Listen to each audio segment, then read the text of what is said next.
Yo YouTube, it's Wills. You already know what the title of this video is. I'm gonna react to your comments. As the title says, I'm gonna be reading your comments from my previous video, and before we even get to that part, right?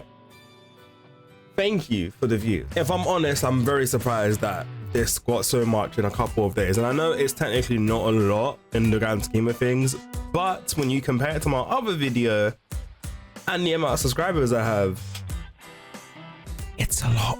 So yeah, thank you for that. Now let's resume. Let's go straight into this. So the reason I'm obviously doing this instead of just replying, because there's a lot of comments and some of them are bigger than what I'd expect.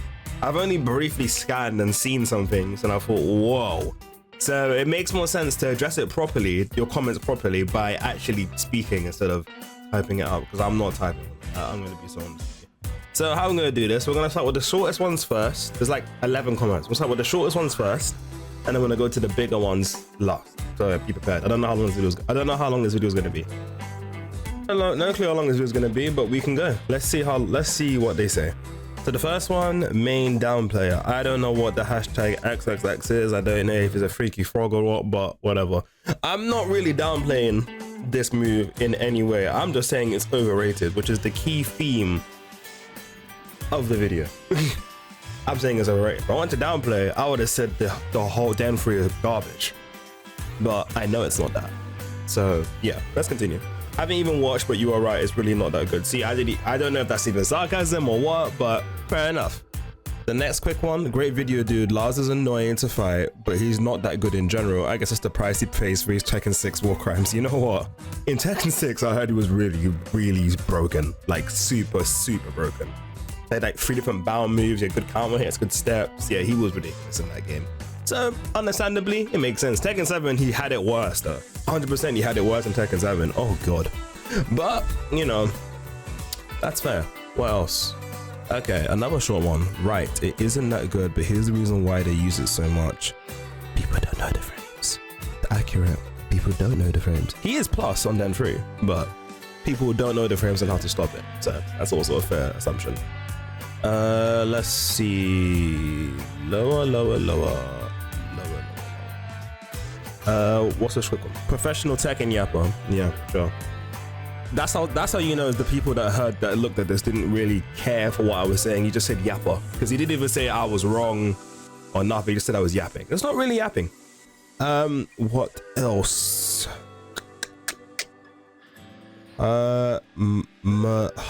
Range 5 homing move into mix up. At least Mishima has to press some buttons in a certain way. Yeah, no, you're wrong about that one. I can't lie to you, because it's not range 5. Let's actually, you know what? Before we do that, let's actually test it. It's not frame 5, but I'm gonna test it just to be sure. So with this demonstration, you don't even need to see the player. This is range 5, yes? Some people don't know what they're talking about. Range 5 is about here. You're whiffing. I don't know what he's talking about. He's buzzed, because in no way, in no world do you think this is a full screen option. It's not. You can still lose and whiff and die, so I should just derule your comment, because it doesn't even make sense. Plus, you say buttons, but Rayna can just do forward 2 and she's in your face. So what are we really talking about? That's a whole mix up in itself. So what are we really talking about here? Next. What's the shorter one? So let's see. Yeah, range 5 overall. With all the respect, if you try to mix up using Mishimas or even broken OP drag, remember he says a broken OP drag. Yeah, there is more counterplay than this stupid situation. The only thing that balances it out is how low the reward if you don't duck or press. But it's 50-50, 100% with no counterplay other than taking a guess. Technically, that's not true. Realistically, I'm about to say something really crazy, and it might sound crazy to you, but high level players are doing, right? You can tell the difference between silent entry 1 or silent entry 2, the mix up, right? Because one is 14 frames and the other is 22. So one will come quicker than the other if any of them are pressed simultaneously. And I'm not saying it like it's easy. It's not easy to tell, but you can tell when someone dives in longer and how long it takes. It takes so long, in fact, that you can actually hop kick silent entry 2 if you know it's coming, or low parry it, as it will happen if you're in high level games. But you don't take my word for it. You can practice it yourself and see if you can tell the difference. In any case, I'll show you a video. I'll show you a little clip of me trying to attempt it. I'm not gonna get 100% all the time, but you can definitely distinguish between the two. Didn't go lower. He goes lower like that. He goes lower and does the stance. Yep. Bang. 1. Bang again. 2. You can do it just at the last second. And if you're not sure, you can just do a low parry. Shit, if you're in low health, I could just rage art. It's very possible to tell the differences between watching. It's just that you guys or people, because it's my first time really learning this properly, you're like overloading your brain with something that doesn't matter. You have to accept that when Slars is in down forward 3, all right, there's only 2 options he's really going to throw out. It's a mid or a low. There's no other option that he can really throw out that's going to scare you. Why? I'll tell you the means why, because it's not hard to understand. Okay, so let me show you the mentality in less than a minute, hopefully. Silent entry 1 is obviously the most important one because it gives you the most value. It gives you a heat engager mix, right? 2 is useful obviously because it's the only low he has, and if he gets an counter hit, he gets a combo. That's tailspin, right? 4 is not going to be used here because it's an armored move and it's tracking, but you're already +5, so it makes no sense to do that. Plus, they can duck you and launch you for it. That's one thing. 1+2 is maybe handful in some situations, but it's not that helpful because obviously you're -9 and you're close in, so it makes no sense unless you hit. It is slightly quicker than 1, so if they were ducking and they were guessing, you can knock them. If you're at a wall, I think you get some sort of comp. You get like a wall splat, I believe, but again, so does 1, so it makes no sense to do it. And last but not least, 3+4. It's decent in a couple situations, but again, no reason to use it really unless you were going to knock someone down. You're neutral on blood though, so it makes it the more favorable option if you want to stay close in and still initiate pressure. So, you know, that's the only utility of that. But there's no reason to use that unless there is a ground 4 break and you want to get a ground 4 break from the situation, I guess. That's the only reason. Those are the only 3 really from Den 3 that you'd use. But we're going to be honest, silent entry 1 and 2 are the most viable options in that stance. So that's why you can limit your thinking to only those 2. Plus, even if you do it and you go with the argument that, you know, you want to use 3+4, it's 13 frames. He does get a guaranteed option, 22, I believe. He's +22 when he gets not on the ground, so he does get this Oki if they don't step. So that's really good. But again, it's just still a guess between mid and low. And you can technically interrupt that, I think. That also being said though, this is the only option that will stop reversals, parries, but it has the same problem in that it will lose the armored moves. So yeah, it is still kind of a guess, but if you time your thing right, you can literally time it at the start when you see him moving and you can get it. So hold on, let me get this straight. You think there's more counterplay for the OP tech that has multiple mix-ups outside of just a mid and a low versus the one where it's only a mid or low you have to guess, and even if you don't guess it right, you get minimal reward for? I don't understand the difference. Like you didn't really prove anything by saying that. It just shows that Dragunov and Demishimas have way more mix to throw out you that you have to be careful for. That counterplay, if anything, by that logic, shouldn't the counterplay for this be easier? You can't counterplay silent entry 1 because it pushes you back on block, right? But if you're playing a key part character, a character that has good neutral, he's gonna struggle to get back in, so he's not really doing himself any favors. I agree, as you go to the higher ranks, people know how to counter it pretty well. Oh, there you go. Especially characters with parries, power crushes, or very good evasive moves like Feng's up forward too. It's the only huge problem in the lower ranks or people that don't lab. Not saying it's not a good move, but it's not as good as people think. See, this, I'm liking this comment because you know why? This is exactly what I'm talking about. I said it's overrated. I didn't say it was horrible. I just said it's overrated. I didn't say it was strong, because it's not strong. I didn't say it was weak. It's in between. It's not as good as people think it is. This encapsulates it. But I'm not gonna lie, up forward 2 I don't think actually stops it. Feng can't avoid it that way. Unless you delay it. Unless you really delay it, Feng can't interrupt with up forward 2. I've already tested that, so don't worry. I'm not downplaying and I'm not gonna make fake scenarios. But yeah, he might not know that. But if that's happened to him, then that's probably because he's delayed the option, the mix up. But yeah. So I know what you're thinking. You can't power crush this move. In case you guys are thinking that you can't power crush this move and what he's saying is a lie, because parries do work in this game. If I do this, That was instantaneous. He armored through and it worked. Yeah, just to sorry, let's let you know, power crushes do stop Den 1, but obviously if I do Den 2, it's not working. So it becomes a mix-up. But if you're still not convinced parries don't work, let me show you now. You can parry it and I lose out on that situation. Same amount of damage you get if I do it low.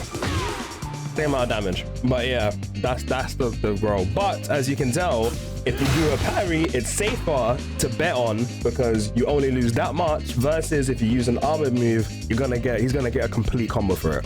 Jeez, let's see how long this one is. Yo, damn, dudes. Tekken, try not to downplay your main any, oh, here we go. Any speed run, with any percent speed run. Challenge level impossible. Fengsley is powerful, but lots of Den 3 is just as powerful. Hold on, he can Den 3 at range for nearly full screen and can be... See, this guy knows what he's talking about and can be effectively +5, skipping the neutral into an advantageous situation. If you don't see the value in that, then there is nothing to discuss here. Okay, hold on, first and foremost. Of course, I see the value in being +5, but let's be honest, you can't compare the two together. And be 5+ effectively skipping neutral. This is not a neutral skipping move because there are characters that can actually skip neutral. 22 frames is not skipping neutral to me personally. When you have people like Claudio, Azucena, and even Lars as well running free, that's a move that I can run in and skip neutral because I'm running in and thingy. But I'm gonna lie to you, doing it from frame 4 isn't that impressive when you consider that if you're in frame 4 and you're in neutral and you're doing it from frame 4, people are going to see you do it. Okay, so let's test what you're saying. Range 4 as a neutral skipping tool. I know you guys think it may be that, but let's be honest. If you're in a higher level and you're playing, which is what I'm doing right now, and ranked, no Lars really reasonably throws out this range unless the person is conditioned, because look what happens if you do. I'll interrupt you before you even get to me. It's range 4 neutral skipping, sure it is. You can say that it's a neutral skipping tool, or just for the pure fact that he can go in there and he doesn't have to play neutral because he's in there. But I wouldn't even call it a neutral skipping tool. I'm saying it's a decent approach tool, but its fucking shortcomings is that you can see it from a mile away before he even pulls it out. He has to go into stance, and like I said before, he has to go into stance and then do the move. If that's not enough time for you to visually see what he's trying to do, then I can't lie to you, this conversation is pointless. So that's the first thing. Approaching with this move is obviously, that's a downside. That's a huge downside. Where you have characters like Claudio who can run in your face and come at like half the range, I think, I'm not entirely sure, with what, 16 frames? That's a neutral skipping tool. Or Alyssa's super punch, or Kazi is forward too. There's a lot of characters that have better in fact, I'd even go and dare say that move is better. I'm lying, that's not. No, I'm not. 20 frames. 20 frame move for frame, what? Range 4, the same thing. It's actually quicker to do that than to do Den. That's more of a neutral skipping tool to me than Den 3 is. But to each their own, I guess. Let's prove this point right now for neutral skipping. This is Claudio, yeah? I can't reproduce the same environment. Whoops. Frame 4. That comes out 13 frames. And you're telling me my move is a neutral skipping move? No. Hell no. At range 4, look at the bottom. Getting hit with a 13 frame move. And then being plus to do whatever I want. That is a what you call it. The only difference this doesn't have is that you can't, it's not a tracking move. But I'd rather have a move like that than a move that has tracking, but it takes ages to get like used in neutral. Its whole point in neutral is pointless. Another example, range 4, right? Range 4. Boom. How long did that take? 14 frames. This is not, my move is not a neutral skipping move. This is in your face and plus to do whatever she wants. Reproduce again. Sorry, my bad. Reproduce. Bang. Come on, let's be honest here. And let's just know, range 4 is super far to be, yeah, That's super far. So it makes anything from neutral really predictable that you're gonna approach them with something, right? This is super far. Just acknowledge that. And on top of it, because of how long it takes, I've already shown you, it gets floating out, yeah? This kind of move though, doesn't matter. You have to be quick as hell because it's 13 frames. That's one of several characters. Here's another one. Dragunov. What else do you need? You can get that from there. Do you see my point I'm trying to make now? It's like 3 different characters already. And keep in mind, most characters already have a while running free, like a jumping while running free or something. This is just the characters that have extra approach tools. That's a neutral skipping tool. So I'm trying to find a way I can dissect everything you're saying about stopping myself. So we're gonna talk about the first bit. In the right instance where your opponent has a parry that works on both, and you can basically delay it, right? First off, against Yoshimitsu, that's impossible. You can't delay the option because Flash will catch you because I'm in his space regardless. So Flash is automatically gonna win Den 3 no matter what. With the Raven stuff, yes, technically you can delay it, but my whole point of the video was that if you have to delay the stance now, because now it's a mind game, the opponent can actually step most of the options in Den 3, not Den, sorry, in Silent Entry. Silent Entry literally has so many weaknesses that I pointed out in the video that I don't know why I'm even talking about it. The whole point is that I have to delay stuff. If I have to delay stuff in a stance that I should be plus in, and I should have my turn, is it really that strong that people are saying? That's my point. It can't be that strong if someone is able to do that. No one is refuting that Den 3 makes you have to guess. You can react to the options though, and characters do have options for those 2 things. Because it's Silent Entry, right? If you have to delay the options, then your plus frames are gone, and now it's back to as if you never had plus frames. So yeah, it's a guessing game, but let's be honest, it's not better than other 50-50s. You're not telling me Feng's 50-50 isn't stronger than Lars's, considering Feng can pull it out from wherever he wants to. He gets access to all the moves he wants to do. He can mix up a throw, he can mix up a low, he can use a mid, he can use a counter hit, or if he wanted to, he can pull out heat because he has enough frame advantage to do so. And he's even more plus than Lars is doing it. So I don't know how you think it's actually as strong. Plus, on top of this, let's just hammer down one point. He can block when he does it. If he feels like they're gonna press, even though they shouldn't. I can't block no matter what. So someone pulls out a Rager and I go into Den 3 and I don't do Den 1, I want to do a low, I'm dead. Just keep that as a note, yeah? So if we're talking about just the 2 options that you get, the mid and the low, Silent Entry 1, Silent Entry 2, right? They both have no tracking, right? Lily can sidestep it completely and avoid all of the options, right? And launch for it. Paul can use his movement, one of his evasive moves, to avoid both options and smack you and get a guaranteed hit. Guaranteed Oki, yeah?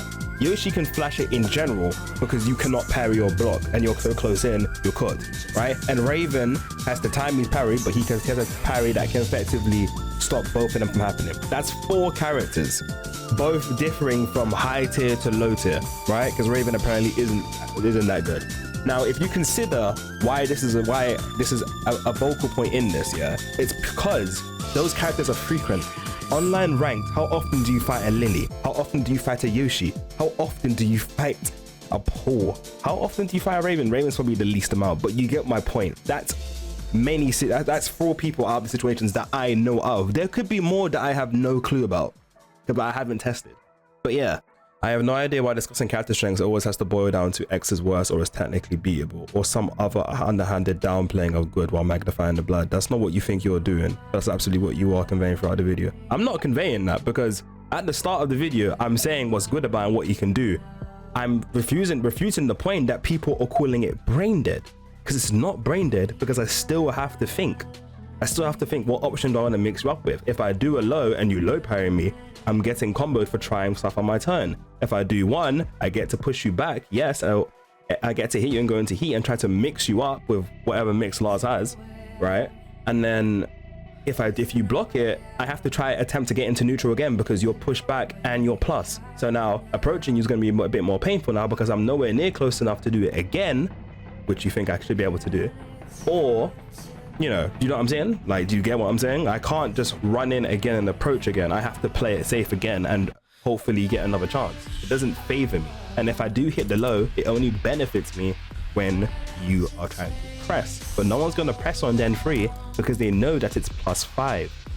And if you're confused why discussing character strengths boils down to comparing them to other characters in the same field, you haven't been living life, because that's exactly what happens in life too. If you're playing sports like football, for example, you can have a guy who is really good at shooting at the front line, yeah? He's really good with his left foot, and is really clinical when he gets into a certain spot on the field, right? Let's say the box. He's really good at shooting and scoring, yeah? But if there's another character player that can do that and shoot at both sides, they're gonna pick the guy that can shoot at both sides because he's able to do more.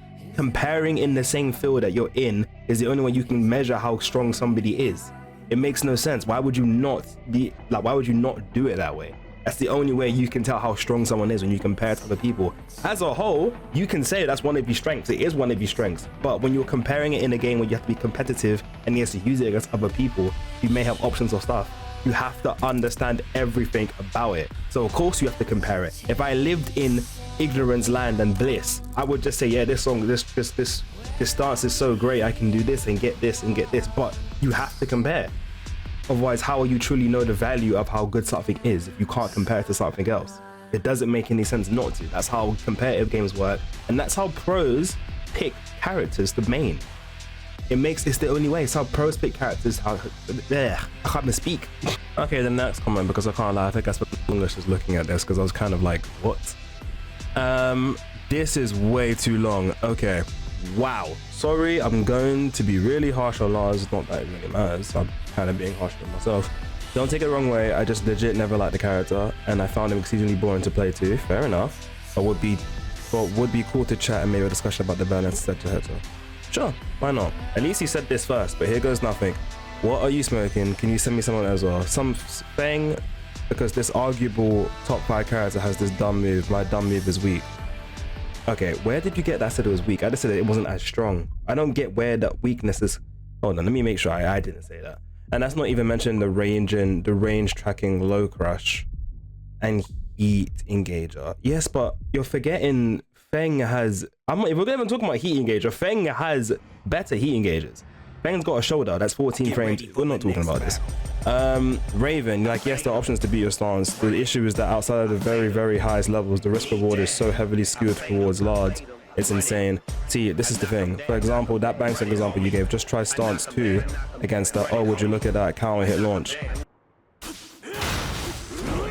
Would you look at that? This is the thing you're also not understanding from what you're saying. You're saying, obviously, press 2 just armor. And then obviously you're saying, what is it? Remember, risk reward. Reward is generally much better than theirs on a successful parry. If I do a 2, it's not better than theirs. If I do 2 and they parry, then I don't get counter hit properties. I just get the same damage they would have got from a parry. So technically it's even Steven. But if it's 1, they get more damage than me.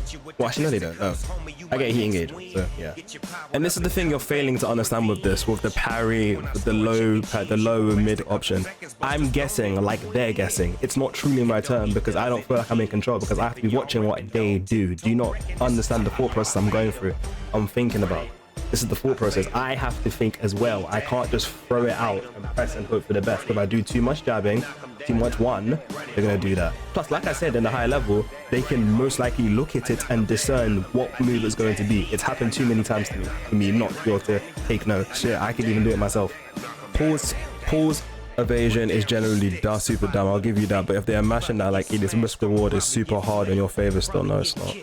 I don't know where you got that idea from. Yes, at higher levels, if they just duck the next time and kill you for the 4, they get more damage, but that's what I mean. Okay, pause before I even read the rest of that. 4 is not a highly favored option. It's only really good for me if they're at the wall, because I can get a combo. Otherwise, I'm just gonna smack you, you're gonna do it, and the next option I get, I'm gonna smack you with 4, and that pushes you back, and I'm back in neutral again. And who has better neutral than Lars? Paul does. Who has good keep out in this game? Paul does. Who has good approach? Paul does. So it's not really in my favor in the long run. Yes, in the moment, if it's like last pieces of health, 4 will kill him. That's good, yes. But again, that's after I already found that he's done it. Do you know what I mean? It's after 4. It's not a, oh, I done this straight away. It's an afterthought. As in, I already got hit by it once already, and I could have lost the round because of it. Okay, so most, if not all, high immediate level players won't do that. I didn't find any nucleus, but I believe I saw you at around Second King at some point. Yeah, people won't be playing near enough optimally to punish that. Okay, so I just learned something. I learned two things from this. One, I need to post my stuff more because I'm actually Second God now. And two, I was Second God Prime in the previous game. And two, you guys, most of you are all thinking about this as an immediate level. I'm not talking about intermediate or low level. I'm obviously not talking about that. Why none of this would matter. I'm talking about a high level because that's where it actually matters, because I'm trying to compete. And with a character like this, it's harder to compete. And as you've said, most won't punish that. So I'm not even, like you said, if I'm at Second King, I'm not even at the level where actually worrying about that. But I know it's a weakness. The fact that I can know this and look at this and assess it and know it like that, it can't be understated, man. Like, high level is what I'm talking about this entire video. I could end the video at the first, 10 seconds, 30 seconds, but I was talking about low level intermediate because none of it's gonna matter. No one's gonna be able to ultimately stop it. But the people in Tekken King and above, because the prowess matches you with people who are god level already but playing another character, they will understand how it works. The pro players will understand how it works. So it's inevitable when you're kind of compete to get to the top of the rank. But anyway, what else did he say? The two being unsafe, dude, it's a -12 on block counter hit launcher. Yes, on a stance, but a stance you get to go to essentially for free most of the game. That's a lie. That's absolutely a lie. I can think of like from free -12 or better on block low counter hits launches in the entire game, and some of those are a bit unreliable. Most characters only get outstanding 4 for like 15 damage or something on block. The real risk is if they hop kick it or guess low parry for 40 damage, but again, now we are discussing multiple play, which won't happen anywhere near intermediate play, and that is still the risk for all of the other lows too, I'm pretty sure. But it's easier to stop in this kind of thing. First and foremost, if you're not talking about den free and you're going into silent entry on block, you're getting hit every time because of how negative, and that's not even talking about den free, that's talking about silent entry in general. Going into silent entry and doing silent entry 2, you're bound to get hit. Yeah, and to be honest with you, if it was more than -12, I'd be pissed off in den free. If it's more than -12, I'd be so annoyed because why am I getting punished for doing the only low I have when my other options aren't as nearly as strong? Do you see what I'm saying? It's a mind game between me and the other opponent. Do you not see why I'm calling this? Why I don't think this is brain dead? Because I have to actually generally think, if I keep doing this, this is gonna happen. So if I do low, this, I have to switch the moves up. But yeah, again, not talking about intermediate play. If you think intermediate play is Tekken King and Tekken God ranks, then I don't know for you. That's not intermediate play. That's at least higher level play going up the ranks, because you're gonna fight people who understand the game. Obviously, Tekken God upwards is extremely high play, because if you look at the rank percentages of the amount of people that play this game and the ranks and who's in specific ranks, it's a very low percentage in terms of, like, if I was in blue rank, I'd accept immediate play, but I'm not blue rank. Blue rank is intermediate play now according to the rank level. That's the average right now, yeah? Okay, now for the last bit here, the real reason it is the real risk is if the hop kick or if they low parry for like 40 damage, you can get more than that. If you hop kick it, you get more than 40 damage, be honest. If you low parry it, you can get 40 damage. But again, now we're discussing near optimal play, which won't happen anywhere near intermediate play, and that is still the risk for all of the other lows too, I'm pretty sure. Okay, so just to be sure here, I'm not talking about immediate play. Again, immediate play is neither here or there. I can do anything in immediate play and win, right? With this stance, it doesn't make a difference. I'm obviously talking about high level play, if that's where this all matters, which is why I'm saying it's a reason. But with the risk of the other lows, I'm not sure what other lows you're talking about. I don't know if you're talking about the other characters in, like, who have these -12 lows, but I don't think they can all be hop kicked in their respective stances or whatever they come out with. I have no clue which -12 lows you're talking about. They may have different applications, different ways to attack. They might be quicker or harder to hop kick, but I know for certain that with this stance of Lars's thing, you can most certainly hop kick it if you can read and see what he's planning to really do. So yeah, there's that. You know, this part is just for the while standing 4 part, yeah, but most characters only get while standing 4 for like 15 damage on block, right? I have to thank you first and foremost, because you've just taught me a valuable lesson, and that is to never believe what anyone truly says without checking it for yourself. I've just done some research and checked everyone's 12 frame punishes in the entire cast that we have out right now, and I can tell you, from the entire cast, only 10 characters fit what you've just said, fit the criteria you said, that only do 15 damage or something on block. Everyone else gets more value or more damage or both. And just to show you that I'm not lying, I'm going to show you every single character that it does. 28.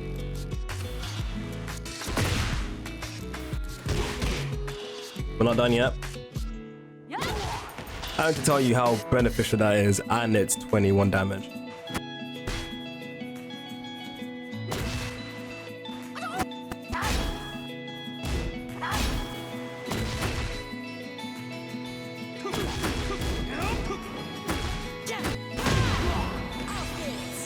That one there.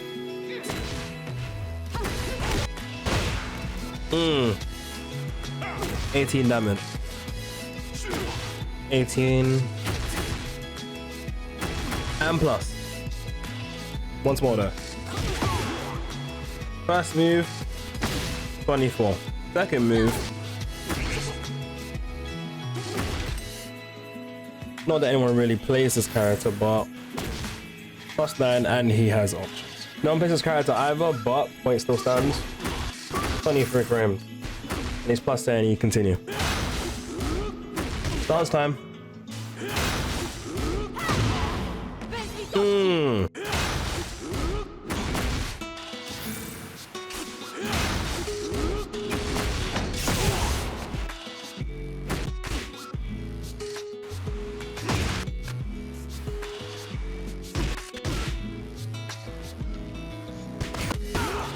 $23? Oh, 35 instead. 20. So Lars is a brain dead character that plays the game for the player in most skill levels. Yes, at super high level he is risky and dies for free, kind of when he tries to have fun.